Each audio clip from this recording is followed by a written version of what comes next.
വലിയ കാട്, കാടിന്റെ ഒത്ത നടുക്കൊരു അടിപൊളി റിസോർട്ട്. ചുറ്റും കോട, മഞ്ഞ്, ആന, മാന് എല്ലാം ഉണ്ട്. എന്തൊക്കെ വേണം അതൊക്കെ ഉണ്ട്. ട്രക്ക് ചെയ്യാൻ സ്ഥലമുണ്ട്. എന്തുണ്ട്.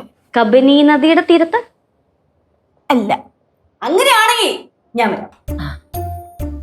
വേണ്ട, ചേച്ചിയെ കൊണ്ടുപോയാലേ ശരിയാവൂല. തള്ളാവായിരിക്കും. നിങ്ങൾക്ക് ഫ്രീഡൊക്കെ പോകും. അമ്മൂമ്മ ഇവിടെ വിടണ്ട കേട്ടാ. ഇരിക്കട്ടെ. അമ്മൂമ്മ വിടണം. അമ്മൂമ്മ അങ്ങനെ പറയല്ല. വേണ്ട അമ്മൂമ്മ, എന്നെ തള്ളവായ്പ വിളിച്ചു വിടുവൊന്നും വേണ്ട. അമ്മൂമ്മ നല്ല അമ്മൂമ്മയല്ലേ, ഞങ്ങളുടെ ചക്കര അമ്മൂമ്മല്ലേ, ഞങ്ങളുടെ ഈ കായം പിടിക്കാൻ. വേണ്ട, കാലൊന്നും പിടിക്കണ്ട. അമ്മൂമ്മ ഒന്ന് ആലോചിച്ച് നോക്കിയേ. കോളേജ് തുറന്നാ പിന്നെ ഇതൊന്നും നടക്കൂല. ജയിലിൽ പെട്ട അവസ്ഥയായിരിക്കും. ഇനി ഇങ്ങനത്തെ ഒരു അവസരം കിട്ടൂല അമ്മൂമ്മ. ഞങ്ങൾ പാവം ഫ്രണ്ട്സ് എല്ലാവരോടും പോയിട്ട് വരട്ടെ അമ്മൂമ്മ, പ്ലീസ്. ഞങ്ങൾ നല്ല പിള്ളേരായിരിക്കും അമ്മൂമ്മ.